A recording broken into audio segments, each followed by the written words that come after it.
பகவான் ஸ்வேதத்வீபத்திலேயோ வைகுண்டத்திலேயோ கூட சூரிய மண்டலத்திலேயோ கூட அவ்வளவு பிரசன்னமா சாநித்தியம் கொடுக்கலையா.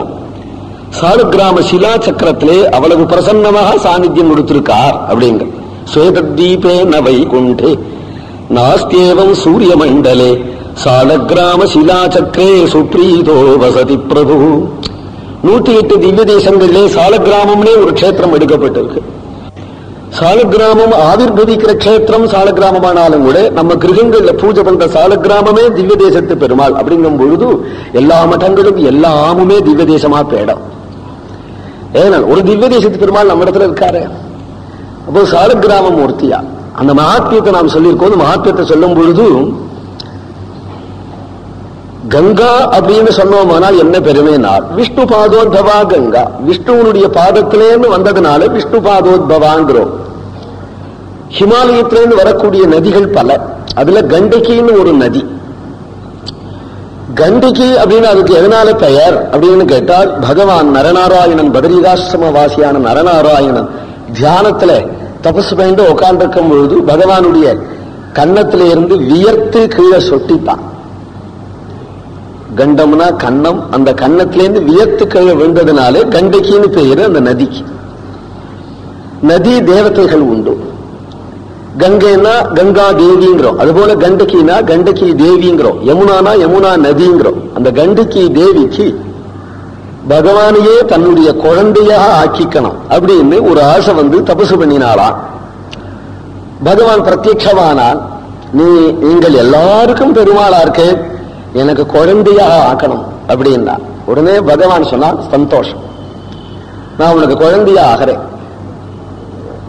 எந்த அவதாரத்திலே உனக்கு குழந்தையாக ஆகணும். எனக்கு கண்ணனை பார்த்தாலும் கண்ணான்னு கட்டிக்கணும் போல தோன்றது.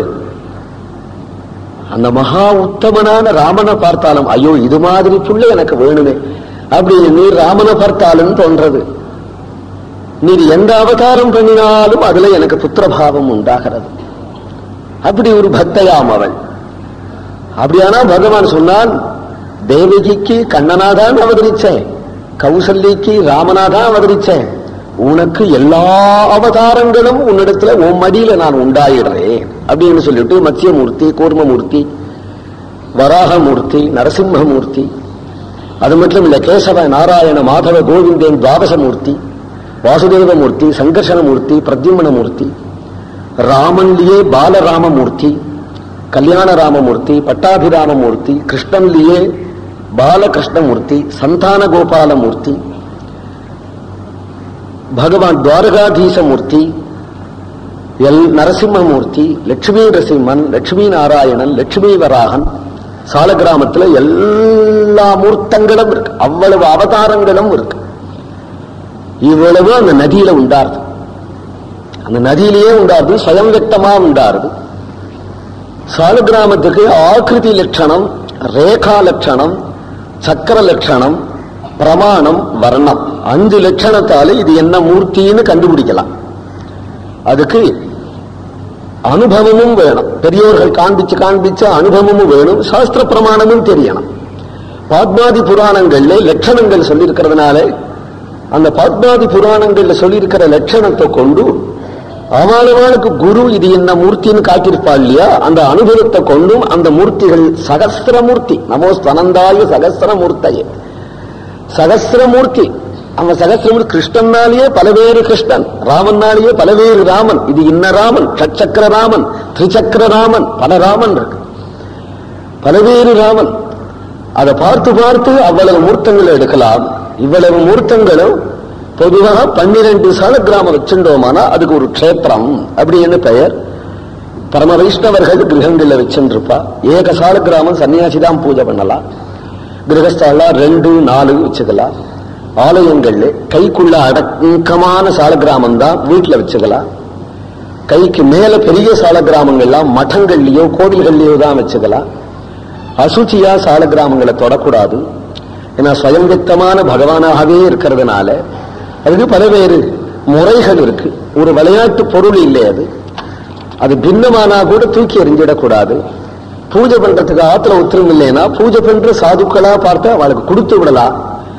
கொடுத்துட்டா என்னாகுமோன்னு பயந்து கொண்டு பூஜையும் பண்ணாம ஆத்துல வச்சுட்டு இருந்தோமானா அப்போ குடும்பத்துல பல சிரமங்கள் ஏற்படும். ஸ்ரத்தா பக்தியோட பூஜை பண்றவாளுக்கு கொடுத்துட்டோமானா அது உச்சிதம். இல்ல பூஜை பண்றதுக்கு ஒருத்தரை நியமிச்சாவது பூஜை பண்ணணும். பூஜை இல்லாம சாலக்கிராமம் இருக்கவே கூடாது. சாலக்கிராமத்தினுடைய மகிமைகள் நிறைய எல்லாம் இந்த அத்தியாயத்துல சொல்லியிருக்கு. இது பாகவத தர்மத்தை சொல்லக்கூடிய கிரந்தமா இருக்கிறதுனால வியாசராயர் ஸ்நானம் பண்ணி விட்டு அந்த சாலக்கிராமத்தை எடுத்து கோக்ஷீரத்தினால அபிஷேகங்கள் பண்ணி அது விலகி புண்ணிய தீர்த்தத்தால அபிஷேகம் பண்ணி சந்தனம் சாத்தி துளசி சாத்தி தூபதீப நைவேத்தியம் பண்ணி விட்டு யஜ்ஞி சங்கீர்த்தன பிராயகி யஜந்திய சமேத சகாங்கிறதுனால சித்த நேரம் பஜனை பண்ணுவார். வீணா கானத்திலே சமர்த்தர். அதனாலே வீணா கானம் பண்றார். எதில் பகவான தியானம் பண்ணி கொண்டு சாலக்கிராமத்தை பூஜையாகி மூடி வச்சிருக்கிறார். டப்பில தானே வச்சிருப்பா, மூடி வச்சிருக்கிறார். பாவத்தினாலேயே கிருஷ்ணனை தியானம் வேண்டி வீணாகானம் பண்ண அந்த கீர்த்தனத்துக்கு ஏத்தபடி மணி மஞ்சீர துவனி கல் கல் அப்படின்னு கொலிக்க ஒரே கண்ணை திறந்து பார்த்தா அந்த டப்பிய தள்ளிண்டு சாலக்கிராமத்தில இருந்தே கிருஷ்ணன் ஆவிர்பவிச்சு இந்த ஸ்வயரூபமாக ஆவிர்பவிச்சு அந்த வீணாகானத்தை கேட்டு ஆவிர்பூவ கோவிந்தா சாலக்கிராமாதி ஸ்வஜம் ஹரி மஞ்சீர மஞ்சுபாதாப்ஜ ரச்சிதானந்த நர்த்தனக கராப்ஜ மத்திய விநியஸ்த நவநீத ரசாசன ஸ்ரீமந்தகாச சௌந்தர்ய சம்பூரித முகாம்புஜ ஸ்ரீகண்டலேபனாமோதயுக்த வட்சஸ்தலோ ஹரி. பாலகோபாலனகா வெண்ணையும் கையுமாக நர்த்தனமாடுகின்ற அவசரத்தில் தோன்றிய கண்ணனை பார்த்து கோபிச்சந்தனத்திலேருந்து பகவான் தோன்றினான் உடுப்பி கிருஷ்ணன். இன்னைக்கும் வியாசராய மட்டத்திலே அவளுடைய பரம்பரையில வரக்கூடிய யதிகள் பிரதான மூர்த்தியாக இந்த கிருஷ்ணனை அவள் மட்டத்திலே ஆராதிக்கும். அதனால்தான் அவருடைய கீர்த்தனைகளுக்கு எல்லாம் கிருஷ்ணனே முத்திரை வச்சா. இந்த கிருஷ்ணனுடைய பெயரை தான் முத்திரை வச்சிருக்கிறார். அந்த கிருஷ்ணனை இன்னைக்கு ஆராதிச்சிருக்கிறார். வியாசராயருடைய சிஷ்யர்களுடைய பெருமையை சொன்னோமே, அதுல வாதிராஜர் அப்படிங்கிறவர் உயர்ந்த உபாசகர். உபாசன பலத்தால தான் படிக்கிறது கொஞ்சம் தானே, படிக்கிறது போராது. என்னதான் நீ மகாசூரனா படிச்ச அளவுக்கு தான் உன் ஞாபகத்துல இருக்கும். அதையும் நாம் சபையில வந்து பேச உட்காண்டோமானா பலது மறந்து போயிடும், சிலுதான் அளவுக்கு வரும். ஆனா நிகழ்களமான வாக்பிரவாகமும் ஞான பிரவாகமும் இருக்கணுமான படிக்கின்ற ஒரு சாதனையே தவிர உபாசன பலம் வேணும். உபாசன பலம் வந்துட்டுதானா அப்போ அப்பேற்பட்ட ஒரு ஞானம் உண்டு. வாதிராஜர் மகா வித்வானாக இருந்தார், நிகழ்களமான வாக்பிரவாகம் உடையவராக இருந்தார். அப்படின்னு சொன்னா அதுக்கு என்ன காரணம்? பெரிய சாஸ்திரஜர், பெரிய கவி, நியாய வேதாந்த சாஸ்திரத்திலே பிரவீணராக இருந்தார். அதுக்கு காரணம் வியாசராயரை ஆசிரித்து வியாசராயர் அவருக்கு ஹயக்ரீவ மந்திரத்தை உபதேசம் பண்ணினார்.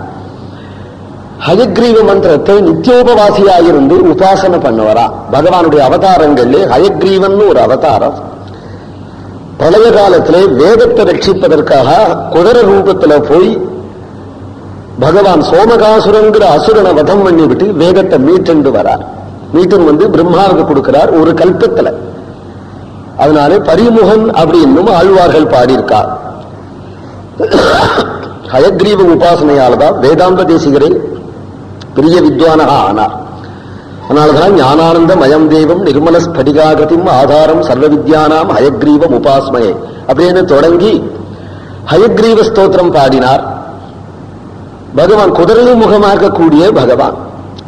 அப்போ எந்தெந்த மூர்த்திக்கு எது எது ஆகாரமோ அதை அந்தந்த மூர்த்திக்கு நைவேத்தியம் பண்றது உபாசன கிரமம்.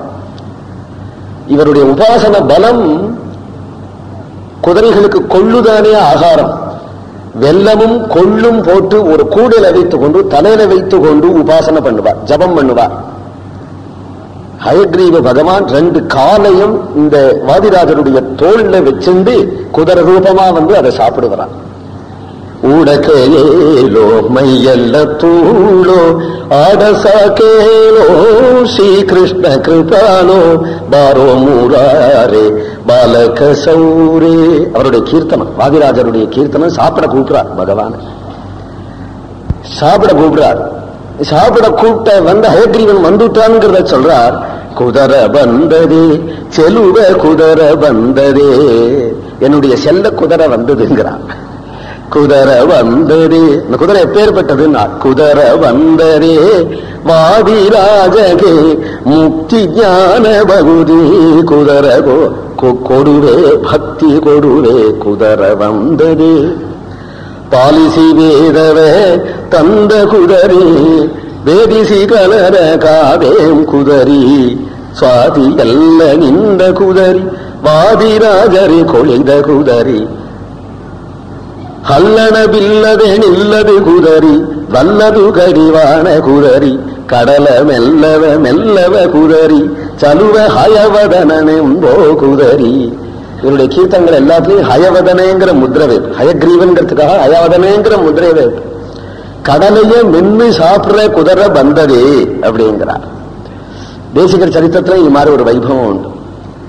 சாதுக்கள் ரொம்ப ஏழையா தானே இருந்திருக்கா, பக்கத்துக்கு கூட ஒரு ஆள் கிடையாது, அப்படிதான் இருந்தது. எப்பேற்பட்ட ஞானம் எப்பேற்பட்ட ஏழை பாருங்க வேதாந்த தேசிகர். ஹயக்ரீவனை கட்டி கட்டி ஒரு பொட்டியில வைத்து கொண்டு மனுஷந்துக்குள்ள வச்சு பாத யாத்திராவே தான் போயிருந்திருக்கார். காஞ்சிபுரத்துல தான் அவருக்கு சொந்த ஊர், இருந்தாலும் ஸ்ரீரங்கத்துல அடிக்கடி தங்குவர். ஸ்ரீரங்கத்திலேயே அவருக்கு வாசஸ்தானம் உண்டு. இப்படி போகும்போது காட்டு பாதையே வந்துருக்கிறார். ஒன்னும் அக்ரஹாரம் இல்லையே, ஒரு எங்கேயாவது தங்கலாம் ராத்திரி அப்படின்னு பார்த்தா ஒரு தெரு ஒரு வீட்டுல வந்தார். அப்பா ராத்திரி இங்க தங்கிட்டு போறேன், தங்குங்க சுவாமி அப்படின்னா அவன் கொடுத்தனக்காரன் திண்ணையை மெழுகி கொடுத்து விட்டான். அவன் செய்யக்கூடிய கைங்கரியம் அதுதான். இவர் தன்னுடைய திருவாராதனத்தை கீழே இறக்கினார். பக்கத்துல ஏதோ தீர்த்தம் ஸ்நானம் பண்ணிட்டு வந்தார். திருவாராதனம் பண்ண கையில ஒன்னும் சாமா இல்லை. இவரும் ஒன்னும் ஆகாரம் எடுத்துக்கல. ஆகாரம் கொடுக்கறதுக்கு ஆளும் இல்லை, அங்க அக்ரஹாரமே இல்லை. பகவானுக்கு ஏதோ தீர்த்தம் துளசி போட்டு திருவாராதனத்தை முடிச்சுண்டு அங்க சயனிச்சு விட்டார். பாதி ராத்திரிக்கு கை கால அலம்புறதுக்காக அந்த குடுத்தனக்காரன் கொல்லப்புறம் போனா கொல்லப்புறம் பூரா அவனுக்கு கொல்லை. அந்த கொல்லையில மணிலா போட்டிருக்கான் கடலை. ஒரு பெரிய குதிரை மேய்ஞ்சின்றிருக்கு. இந்த குதிரை மேய்ஞ்சின்றிருக்கு அப்படிங்கிறத பார்த்து விட்டா அவன் அந்த குதிரையை பார்த்து விட்டு பயந்து ஓட்ட முடியாம ஓடி இவர் யாத்திரிக்கர் ஒருத்தர் படுத்துட்டு இருக்காரு. இவர் தான் போல சாமி உங்க குதிரையா மேயறதையா உள்ள பற்றுன்னு எழுந்துட்டார். அந்த குதிரை மறைஞ்சு கொடுத்து நைவேத்தியம் பண்ணல இல்லையா இங்க, அதனால கடலைய போய் மேய்ஞ்சிருக்கு. அந்த ஆளை பார்த்தா நீ மகாபாகியவான்டா. ஏனால் ஹயக்ரீவ மந்திரத்தை நான் திருவிகேந்திரபுரத்திலே ஓஷதி பர்வதத்திலே அக்ஷரத்துக்கு லட்சம் ஜபம் பண்ணி அந்த ஹயக்ரீவனை பிரத்யட்சமாக பார்த்து நீ கொல்லையில பார்த்துட்டியடா, என்னை விட பாக்கியவனாக இருக்கியே நீ. இவர்களோடு நம்ம இருந்துட்டு இருந்தா போறோம். நமக்கு சாதனை தேவையில்லை. அவளுக்கு அனுகிரகம் பண்ண வர்ற சமயத்திலே பட்டன நமக்கு ஒரு அனுகிரகத்தை பண்ணிட்டு பகவான் பேர்.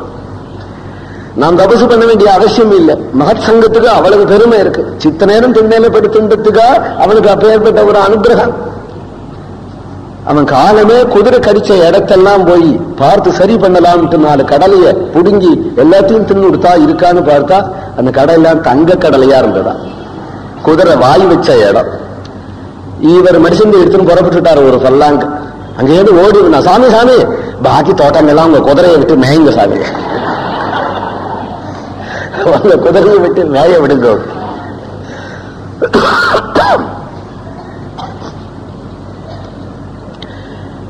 கடல மெல்லவ மெல்லவ குதிரை ಚಲುವ ಹಯವದನೆಂಬೋ ಕುದರ ಬಂದರೆ ಚೆಲುವ ಕುದರ ಬಂದರೆ.